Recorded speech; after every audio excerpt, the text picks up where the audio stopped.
जय हिंद साथियों, आप सभी का स्वागत है हमारे YouTube चैनल पर। तो जो है यहाँ पर एमपी हॉस्पिटल असिस्टेंट के लिए मॉक टेस्ट लेकर के आए हैं, जो कि सेट नंबर 62 है।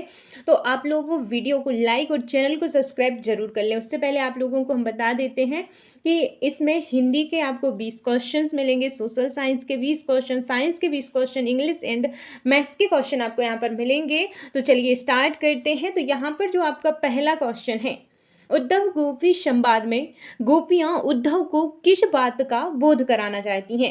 तो यहाँ पर जो राइट आंसर है आपका वह हो जाएगा ऑप्शन नंबर बी, यहाँ पर प्रेम भक्ति की श्रेष्ठता। क्या हो जाएगा? प्रेम भक्ति की श्रेष्ठता आपका करेक्ट आंसर है। नेक्स्ट क्वेश्चन है, राम लक्ष्मण परशुराम संवाद में परशुराम का क्रोध अंततः किस कारण शांत हो जाता है। तो यहाँ पर आपके ऑप्शन है लक्ष्मण के भय से, राम के दिव्य स्वरूप की पहचान होने पर, जनक के समझाने पर, या फिर विश्वामित्र के आदेश से। तो यहाँ पर जो राइट आंसर है ऑप्शन नंबर बी हो जाएगा आपका, राम के दिव्य स्वरूप की पहचान होने पर। ऑप्शन बी जो है आपका करेक्ट आंसर है। नेक्स्ट क्वेश्चन है, बाल गोविंद भगत पाठ में लेखक ने भगत के जीवन को किस आदर्श का प्रतीक बताया है। यहाँ पर आपके ऑप्शन है वैभवपूर्ण जीवन, सामाजिक प्रतिष्ठा, राजनीतिक चेतना, या फिर सादगी, भक्ति और वैराग्य। तो यहाँ पर जो राइट आंसर है वह हो जाएगा आपका सादगी, भक्ति और वैराग्य जो है ऑप्शन नंबर डी आपका यहाँ पर राइट आंसर है। नेक्स्ट क्वेश्चन है, ज्वार्ज पंचम की नाग कहानी का केंद्रीय व्यंग किस पर है। तो यहाँ पर आपके ऑप्शन है अंग्रेजी शासन, औपनिवेशिक मानसिकता और सरकारी दिखावा, ग्रामीण समाज, या फिर शिक्षा व्यवस्था। तो यहाँ पर जो राइट आंसर है वह हो जाएगा आपका औपनिवेशिक मानसिकता और सरकारी दिखावा जो है आपका यहाँ पर राइट आंसर है। नेक्स्ट क्वेश्चन है, नेताजी का चश्मा कहानी में चश्मा मुख्य रूप से किसका प्रतीक है। तो यहाँ पर आपके ऑप्शन है व्यापारिक बुद्धि, देशभक्ति और आदर्शों की दृष्टि, आधुनिक शिक्षा, राजनीतिक सत्ता। तो यहाँ पर जो राइट आंसर है ऑप्शन नंबर बी हो जाएगा, देशभक्ति और आदर्शों की दृष्टि। क्या हो जाएगा? देशभक्ति और आदर्शों की दृष्टि। Option number B correct answer है। नेक्स्ट क्वेश्चन है, लखनवी अंदाज पाठ का प्रमुख उद्देश्य क्या है। तो यहाँ पर आपके ऑप्शन है इतिहास का वर्णन, ग्रामीण जीवन का चित्रण, कृत्रिम शिष्टाचार पर व्यंग करना, या फिर धार्मिक विचार प्रस्तुत करना। तो राइट आंसर हो जाएगा आपका कृत्रिम शिष्टाचार पर व्यंग करना। ऑप्शन नंबर सी आपका यहाँ पर करेक्ट आंसर है। नेक्स्ट क्वेश्चन है, कन्यादान कविता में कवि किस मूल्य को सबसे अधिक महत्व देता है। आपके ऑप्शन है यहाँ पर परंपरागत आज्ञाकारिता, आत्मसम्मान और स्वतंत्र व्यक्तित्व, धन संपत्ति, या फिर सामाजिक प्रतिष्ठा। तो यहाँ पर करेक्ट आंसर है आपका आत्मसम्मान और स्वतंत्र व्यक्तित्व। क्या हो जाएगा? आत्मसम्मान और स्वतंत्र व्यक्तित्व। ऑप्शन नंबर बी आपका यहाँ पर करेक्ट आंसर है। नेक्स्ट क्वेश्चन है, आत्मकथ्य कविता में कवि अपनी पीड़ा को किस रूप में प्रस्तुत करता है। आपके ऑप्शन है यहाँ पर सार्वजनिक उपलब्धि, निजी अनुभूति, सामाजिक संघर्ष, या फिर ऐतिहासिक घटना। तो यहाँ पर जो करेक्ट आंसर है वह हो जाएगा आपका निजी अनुभूति। क्या हो जाएगा? निजी अनुभूति आपका option number B correct answer है। नेक्स्ट है, राजकुमार में कौन सा समास है। तो राजकुमार में कौन सा समास है? आपके ऑप्शन है तत्पुरुष, कर्मधारय, बहुब्रीहि, या फिर द्वंद्व। तो राइट आंसर हो जाएगा आपका यहाँ पर तत्पुरुष। क्या हो जाएगा? तत्पुरुष जो है ऑप्शन नंबर ए आपका करेक्ट आंसर है। नेक्स्ट क्वेश्चन है, नाक कटना मुहावरे का सही अर्थ क्या है। आपके ऑप्शन है यहाँ पर घायल होना, अपमानित होना, क्रोधित होना, या फिर परिश्रम करना। तो यहाँ पर राइट आंसर हो जाएगा आपका ऑप्शन नंबर बी अपमानित होना। क्या हो जाएगा? अपमानित होना। Option number B right answer है। नेक्स्ट क्वेश्चन है, दुर्व्यवहार शब्द में प्रयुक्त उपसर्ग है। तो यहाँ पर कौन सा उपसर्ग है? आप लोग हमें कमेंट करके जरूर बताना। नेक्स्ट है, वीर रस का स्थायी भाव क्या है। तो वीर रस का जो स्थायी भाव है वह क्या हो जाएगा? तो यहाँ पर ऑप्शन है रति, उत्साह, शोक, या फिर भय। तो राइट आंसर है आपका ऑप्शन नंबर बी यहाँ पर उत्साह। क्या हो जाएगा? उत्साह जो है आपका करेक्ट आंसर है। नेक्स्ट क्वेश्चन है, पहले आप गद्यांश पढ़िए, इसके बाद में गद्यांश आधारित आपको क्वेश्चन मिलेगा। तो यहाँ पर जो आपका गद्यांश है वह क्या कहता है कि जीवन में सफलता केवल प्रतिभा से नहीं मिलती, बल्कि निरंतर परिश्रम, अनुशासन और समय के सदुपयोग से प्राप्त होती है। जो व्यक्ति कठिनाइयों से घबराने के बजाय उनसे सीख लेता है, वही अपने लक्ष्य पर पहुंचता है। असफलता अंत नहीं, बल्कि सफलता की ओर बढ़ने का एक महत्वपूर्ण चरण है। तो ये था आपका गद्यांश। इसके हिसाब से आपको क्वेश्चंस का आंसर देना है। तो गद्यांश के अनुसार सफलता का सबसे महत्वपूर्ण आधार क्या है? आपके ऑप्शन है यहाँ पर भाग्य, धन, परिश्रम, अनुशासन एवं समय का सदुपयोग या फिर उच्च शिक्षा। तो यहाँ पर जो करेक्ट आंसर है ऑप्शन नंबर सी हो जाएगा आपका यहाँ पर परिश्रम, अनुशासन एवं समय का सदुपयोग। ऑप्शन सी आपका यहाँ पर राइट आंसर है। नेक्स्ट क्वेश्चन है, गद्यांश का मुख्य संदेश क्या है? तो गद्यांश का मुख्य संदेश क्या है? आपके ऑप्शन है असफलता से डरना चाहिए, सफलता केवल प्रतिभा से मिलती है, कठिनाइयों से सीखकर निरंतर प्रयास करना चाहिए या फिर भाग्य सबसे महत्वपूर्ण है। तो गद्यांश का मुख्य संदेश क्या है? तो राइट आंसर है आपका यहाँ पर ऑप्शन नंबर सी, कठिनाइयों से सीखकर निरंतर प्रयास करना चाहिए। तो ऑप्शन नंबर सी आपका यहाँ पर राइट आंसर है। नेक्स्ट क्वेश्चन है, निम्न में से किस रचना के रचनाकार सूरदास हैं? तो किस रचना के रचनाकार हैं? ऑप्शन है आपका उद्धव गोपी संवाद, आत्मकथ्य, कन्यादान या फिर कुकुरमुत्ता। तो यहाँ पर जो राइट आंसर है ऑप्शन नंबर ए हो जाएगा आपका उद्धव गोपी संवाद। क्या हो जाएगा? उद्धव गोपी संवाद आपका यहाँ पर राइट आंसर है। नेक्स्ट क्वेश्चन है, कुकुरमुत्ता कविता में कुकुरमुत्ता किसका प्रतीक है? आपके ऑप्शन है अभिजात वर्ग, सामान्य श्रमिक वर्ग, राजा या फिर व्यापारी वर्ग। तो यहाँ पर जो करेक्ट आंसर है वह हो जाएगा आपका सामान्य श्रमिक वर्ग। क्या हो जाएगा? सामान्य श्रमिक वर्ग जो है ऑप्शन बी राइट आंसर है। औपचारिक पत्र का मुख्य उद्देश्य क्या है? तो औपचारिक पत्र का मुख्य उद्देश्य क्या होता है? आपके ऑप्शन है यहाँ पर व्यक्तिगत भावनाएं व्यक्त करना, किसी अधिकारी, संस्था और औपचारिक निवेदन या सूचना देना, या फिर मित्र को समाचार देना या पारिवारिक निमंत्रण भेजना। तो यहाँ पर जो औपचारिक पत्र का मुख्य उद्देश्य होता है वह होता है किसी अधिकारी, संस्था को औपचारिक निवेदन या सूचना देना। ऑप्शन नंबर बी आपका राइट आंसर है। नेक्स्ट क्वेश्चन है, यदि आपको अस्पताल में स्वच्छता व्यवस्था सुधारने हेतु मुख्य चिकित्सा एवं स्वास्थ्य अधिकारी को पत्र लिखना हो तो वह किस प्रकार का पत्र होगा? तो ऑप्शन है आपका व्यक्तिगत पत्र, व्यावसायिक पत्र, औपचारिक या फिर प्रार्थना पत्र या फिर यानी कि निमंत्रण पत्र। तो राइट आंसर हो जाएगा आपका औपचारिक पत्र यानी कि प्रार्थना पत्र जो है ऑप्शन सी आपका करेक्ट आंसर है। नेक्स्ट है, निबंध लिखते समय सबसे अधिक ध्यान किस बात पर देना चाहिए? आपके ऑप्शन है यहाँ पर केवल कठिन शब्दों का प्रयोग, विषयानुसार क्रमबद्ध एवं स्पष्ट विचार प्रस्तुत करना, केवल उदाहरण लिखना या फिर अधिक से अधिक पृष्ठ भरना। तो यहाँ पर जो राइट आंसर है वह हो जाएगा आपका विषयानुसार क्रमबद्ध एवं स्पष्ट विचार प्रस्तुत करना। ऑप्शन नंबर बी आपका यहाँ पर करेक्ट आंसर है। नेक्स्ट क्वेश्चन है, पर्यावरण संरक्षण विषय पर निबंध लिखते समय निम्नलिखित में से किस बिंदु को अवश्य शामिल करना चाहिए? आपके ऑप्शन है यहाँ पर केवल ऐतिहासिक घटनाएं, पर्यावरण संरक्षण के उपाय एवं नागरिकों की भूमिका, केवल वैज्ञानिकों के नाम, केवल परिभाषा। तो यहाँ पर जो राइट आंसर है ऑप्शन नंबर बी हो जाएगा आपका पर्यावरण संरक्षण के उपाय एवं नागरिकों की भूमिका। ऑप्शन नंबर बी आपका यहाँ पर राइट आंसर है। तो यहाँ पर जो है आपके हिंदी के 20 क्वेश्चन कंप्लीट हुए हैं। इन 20 क्वेश्चंस में से कितने क्वेश्चंस के आंसर आपके सही आए हैं कमेंट करके आप हमें ज़रूर बताना। इसके बाद में आपका आता है सोशल साइंस। अब सोशल साइंस के क्वेश्चंस हैं। तो यहाँ पर आपका क्वेश्चन है, भारतीय संविधान के किस अनुच्छेद के अंतर्गत समान कार्य के लिए समान वेतन का उल्लेख राज्य के नीति निर्देशक तत्वों में किया गया है? तो यहाँ पर जो आपके ऑप्शन है वह है अनुच्छेद 39 का डी, अनुच्छेद 41, अनुच्छेद 43, अनुच्छेद 45।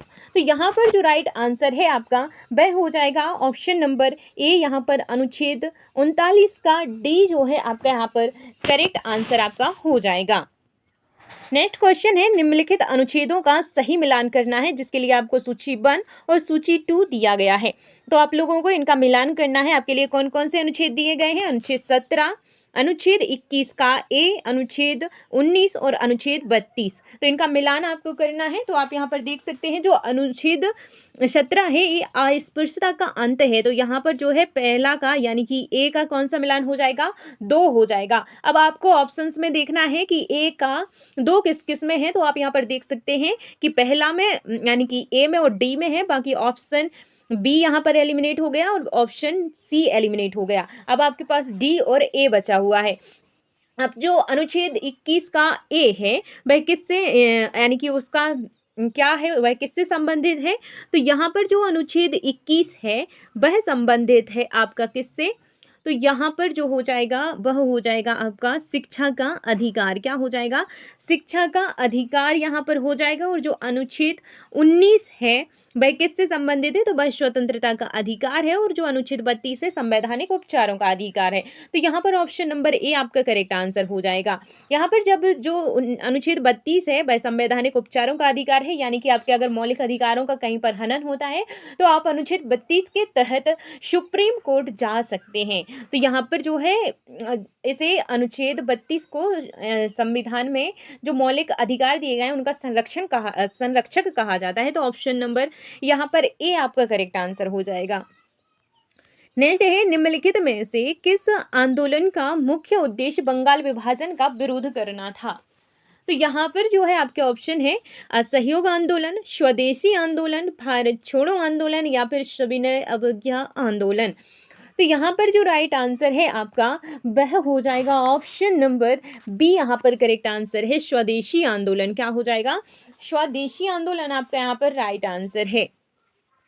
नेक्स्ट है, यहाँ पर आपके लिए कथन और निष्कर्ष दिए गए हैं। तो आपका कथन है, फिर इसके बाद में आपका निष्कर्ष है। कथन क्या कहता है कि भारत में राष्ट्रवाद के विकास में प्रेस और शिक्षा का महत्वपूर्ण योगदान था। और आपका निष्कर्ष क्या कहता है कि शिक्षित मध्यम वर्ग में ने राष्ट्रीय चेतना के प्रसार में महत्वपूर्ण भूमिका निभाई। ये आपके यहाँ पर कथन और निष्कर्ष हैं। इसके बाद में आपके ऑप्शंस हैं। ऑप्शंस में जो है यहाँ पर आपका हो जाएगा ऑप्शन नंबर ए हो जाएगा। कथन और निष्कर्ष दोनों सही हैं तथा निष्कर्ष कथन का अनुसरण करता है। तो यहाँ पर option number A right answer है। नेक्स्ट है, भारतीय राष्ट्रीय कांग्रेस के प्रथम अधिवेशन की अध्यक्षता किसने की थी? तो भारतीय राष्ट्रीय कांग्रेस के प्रथम अधिवेशन की जो अध्यक्षता की थी किसने की थी? आपके ऑप्शन है ए ओ ह्यूम, व्योमेश चंद्र बनर्जी, दादा भाई नौरोजी, सुरेंद्र नाथ बनर्जी। तो यहाँ पर जो राइट आंसर होगा आपका वह हो जाएगा व्योमेश चंद्र बनर्जी। क्या हो जाएगा? व्योमेश चंद्र बनर्जी आपका यहाँ पर राइट आंसर है। नेक्स्ट क्वेश्चन है, पूर्ण स्वराज का प्रस्ताव भारतीय राष्ट्रीय कांग्रेस के किस अधिवेशन में पारित किया गया था? तो पूर्ण स्वराज का जो प्रस्ताव पारित किया गया था वह कब किया गया था? तो यहाँ पर जो राइट आंसर है वह हो जाएगा ऑप्शन नंबर यहाँ पर क्या हो जाएगा? बी हो जाएगा। लाहौर जो अधिवेशन हुआ था 1929 में। तो यहाँ पर जो है पूर्ण स्वराज का प्रस्ताव पारित किया गया था। ठीक है। नेक्स्ट जो क्वेश्चन है, भारतीय संविधान में मूल कर्तव्य किस संशोधन द्वारा जोड़े गए?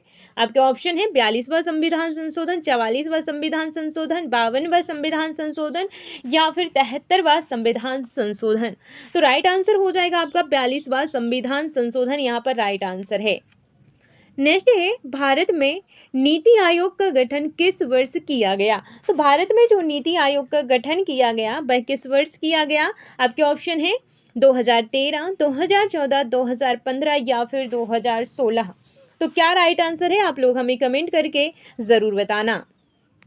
नेक्स्ट क्वेश्चन है, भारत का सबसे बड़ा कॉफ़ी उत्पादक राज्य कौन सा है? तो आपके ऑप्शन है यहाँ पर केरल, कर्नाटक, तमिलनाडु या फिर आंध्र प्रदेश।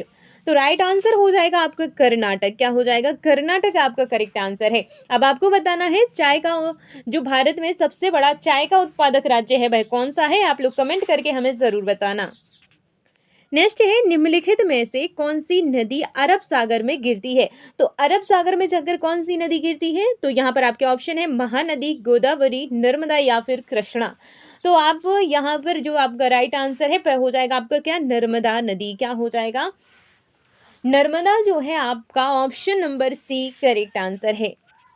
नेक्स्ट है प्रोजेक्ट टाइगर भारत में किस वर्ष प्रारंभ किया गया? आपके ऑप्शन है यहाँ पर 1972, 1973, 1976, 1980। तो यहाँ पर जो करेक्ट आंसर है आपका वह हो जाएगा आपका 1973। क्या हो जाएगा? 1973 जो है ऑप्शन नंबर बी आपका यहाँ पर करेक्ट आंसर है।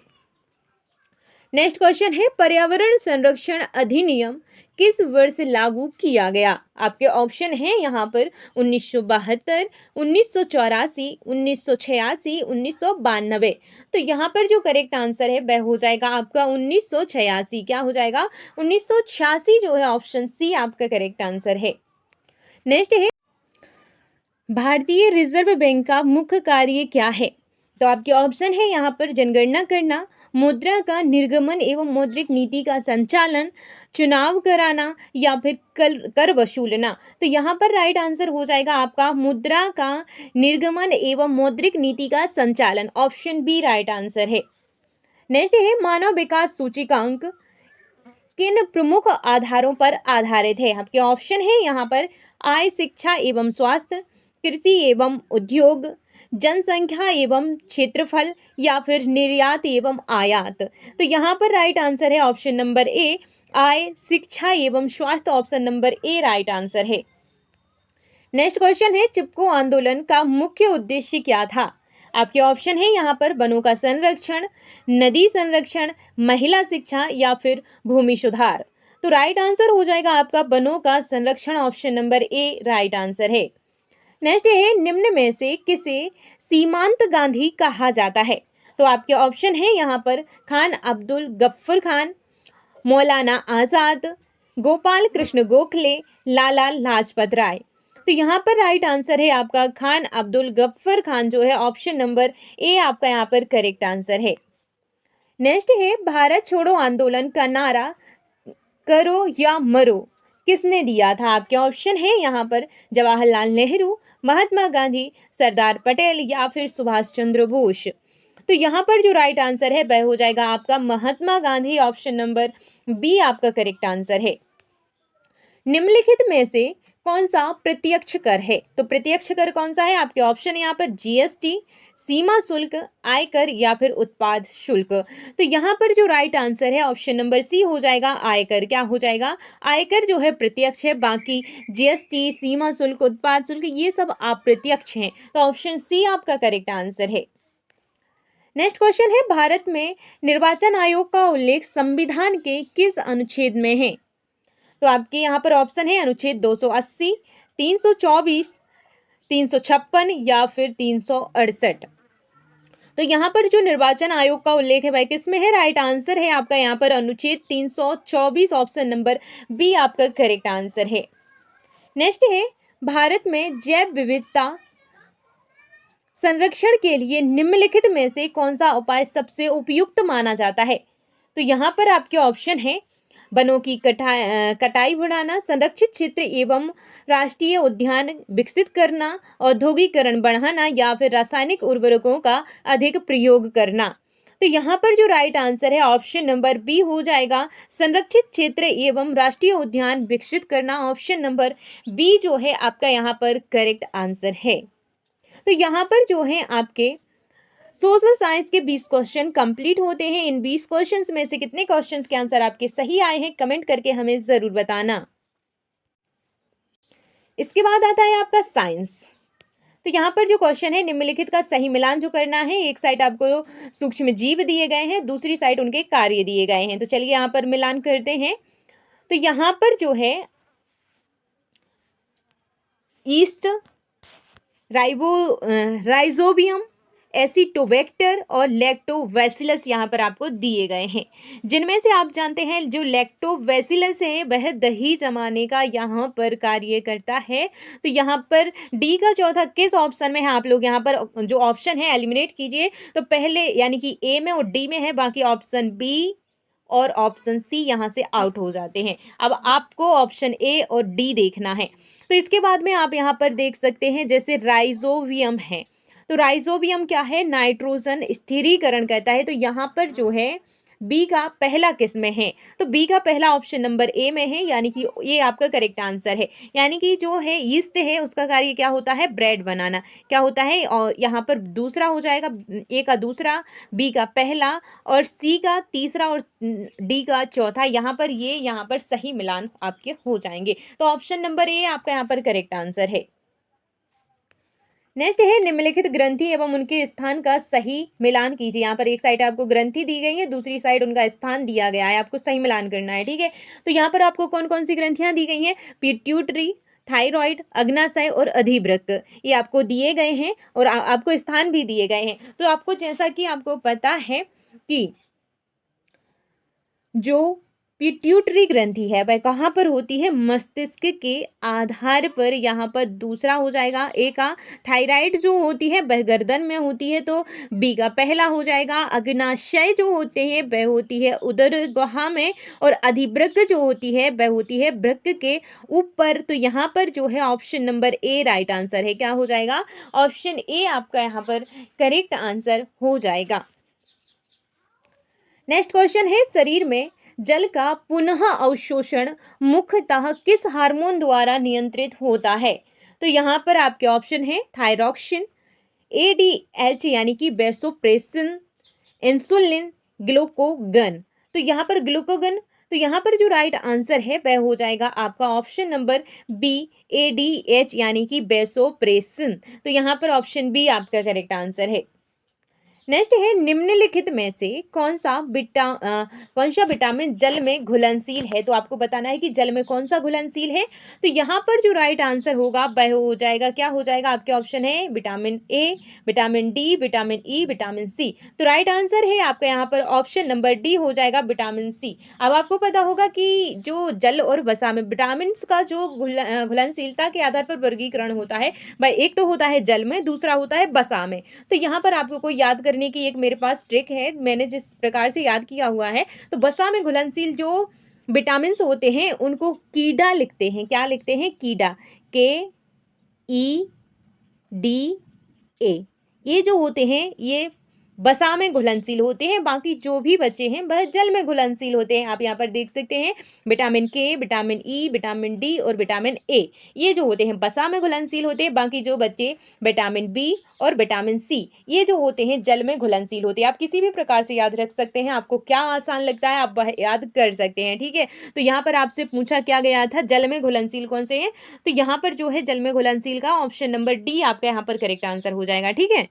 तो आई होप कि आपको समझ में आ गया होगा। आपसे कुछ भी विटामिन दे के पूछा जा सकता है, रटने वाली बात उसी होती नहीं है, क्वेश्चन आप रट नहीं सकते, आपको कॉन्सेप्ट रटना होगा, ठीक है। तो आप किस प्रकार से याद करते हैं ये आप लोग जानो, ठीक है। मैंने जैसा याद किया था मैंने बता दिया। नेक्स्ट जो क्वेश्चन है, हीमोग्लोबिन में कौन सी धातु पाई जाती है। तो हीमोग्लोबिन में जो धातु पाई जाती है वह कौन सी है, आपके ऑप्शन है कैल्शियम, तांबा, लोहा, सोडियम। तो राइट आंसर क्या हो जाएगा भाई यहाँ पर, तो यहाँ पर जो करेक्ट आंसर है ऑप्शन नंबर सी हो जाएगा, लोहा। क्या हो जाएगा, लोहा जो है आपका राइट आंसर है। नेक्स्ट है, मानव शरीर की सबसे छोटी अस्थि कौन सी है। आपके ऑप्शन है यहाँ पर फीमर, स्टेपस, टिबिया या फिर रेडियस। तो यहाँ पर जो राइट आंसर है, आपसे क्या पूछा गया है, सबसे छोटी पूछा गया है तो स्टेपस हो जाएगा, अगर सबसे बड़ी पूछा जाता तो फीमर हो जाता, ठीक है। तो ऑप्शन नंबर बी आपका यहाँ पर करेक्ट आंसर है। नेक्स्ट क्वेश्चन है, निम्नलिखित में से कौन सा रोग विटामिन B1 की कमी से होता है। तो विटामिन B1 की कमी से कौन सा रोग होता है भाई, तो यहाँ पर जो राइट आंसर है भाई क्या हो जाएगा, आपके ऑप्शन है स्कर्वी, रतौंधी, बेरी या फिर रिकैट्स। तो यहाँ पर जो राइट आंसर है आपका वह ऑप्शन नंबर सी हो जाएगा, बेरी वेरी। क्या हो जाएगा? बेरी वेरी यहाँ पर करेक्ट आंसर है। अब आपका यहाँ पर स्कर्वी जो होता है विटामिन सी की कमी से होता है, जो रतौंधी होता है वह विटामिन ए की कमी से होता है, बेरी वेरी B1 की कमी से होता है और रिकेट्स जो होता है विटामिन डी की कमी से होता है। तो यहाँ पर जो है ऑप्शन नंबर सी आपका इस क्वेश्चन का राइट आंसर है।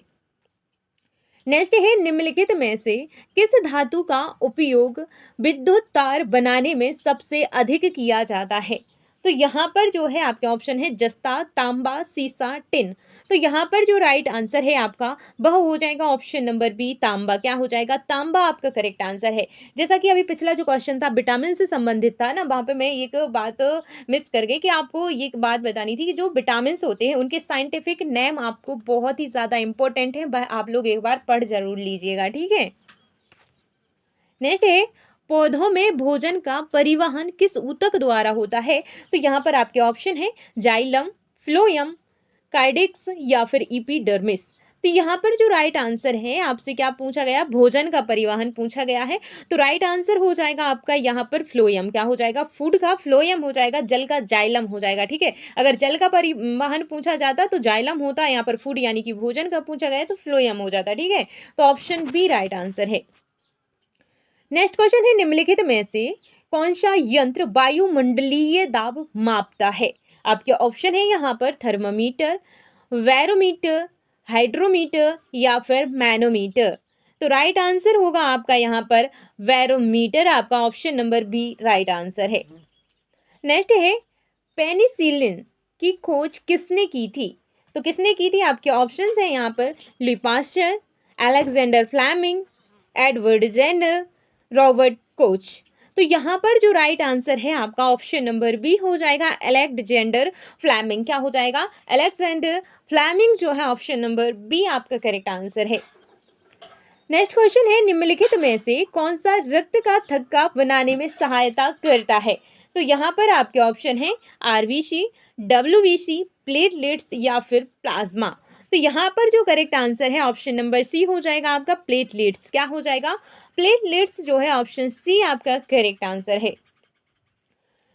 नेक्स्ट क्वेश्चन है, मनुष्य में सामान्य शरीर तापमान कितना होता है? तो मनुष्य के शरीर का जो सामान्य तापमान होता है वह कितना होता है? आपके ऑप्शन है 35 degree Celsius, 36 degree Celsius, 37 degree Celsius या फिर 38 डिग्री सेल्सियस। तो यहाँ पर जो राइट आंसर है ऑप्शन नंबर सी हो जाएगा 37 डिग्री सेल्सियस। क्या हो जाएगा? 37 degree Celsius option number C आपका करेक्ट आंसर है।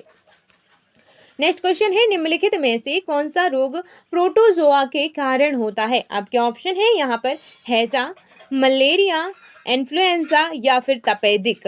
तो यहाँ पर जो करेक्ट आंसर है वह हो जाएगा आपका मलेरिया। क्या हो जाएगा? Malaria option number B right answer है। नेक्स्ट है, अमोनिया का रासायनिक सूत्र क्या है? तो यहाँ पर अमोनिया का रासायनिक सूत्र क्या है? आप लोग हमें कमेंट करके जरूर बताना। नेक्स्ट है, निम्नलिखित में से कौन सा पदार्थ क्षारीय है? तो यहाँ पर जो आपके ऑप्शन है नींबू का रस, सिरका, बेकिंग सोडा का घोल या फिर इमली का रस। तो राइट आंसर हो जाएगा आपका यहाँ पर बेकिंग सोडा का घोल जो है ऑप्शन नंबर सी यहाँ पर करेक्ट आंसर हो जाएगा। नेक्स्ट है, विद्युत शक्ति का एसआई मात्रक क्या है? तो विद्युत शक्ति का जो एसआई मात्रक है वह क्या है? आपके ऑप्शन है जूल, वाट, न्यूटन या फिर वोल्ट। तो यहाँ पर जो राइट आंसर है वह हो जाएगा आपका वाट। क्या हो जाएगा? वाट जो है आपका करेक्ट आंसर है option number B right answer है। मानव शरीर में यूरिया का निर्माण किस अंग में होता है? तो मानव शरीर में जो यूरिया का निर्माण होता है किस अंग में होता है? तो इसका जो राइट आंसर है वह क्या हो जाएगा? आपके ऑप्शन है वृक्क, यकृत, हृदय या फिर फेफड़ा। तो यहाँ पर यकृत जो है ऑप्शन नंबर बी आपका करेक्ट आंसर यहाँ पर हो जाएगा। नेक्स्ट क्वेश्चन है, डीएनए का पूर्ण रूप क्या है? तो डीएनए का पूर्ण रूप यानी कि फुल फॉर्म क्या हो जाएगा? तो यहाँ पर जो राइट आंसर है वह हो जाएगा आपका डीऑक्सी राइबो न्यूक्लिक एसिड जो है ऑप्शन नंबर ए आपका यहाँ पर करेक्ट आंसर हो जाएगा। अब बारी है आपके लास्ट क्वेश्चन की, जिसका आंसर आप लोगों को कमेंट बॉक्स में देना होता है। तो यहाँ पर जो है आपका क्वेश्चन है, निम्नलिखित में से कौन सा रोग टीकाकरण द्वारा रोका जा सकता है? आपके ऑप्शन है यहाँ पर मधुमेह, पोलियो, उच्च रक्तचाप या फिर एनीमिया। तो क्या राइट आंसर है, आप लोग हमें कमेंट करके ज़रूर बताना।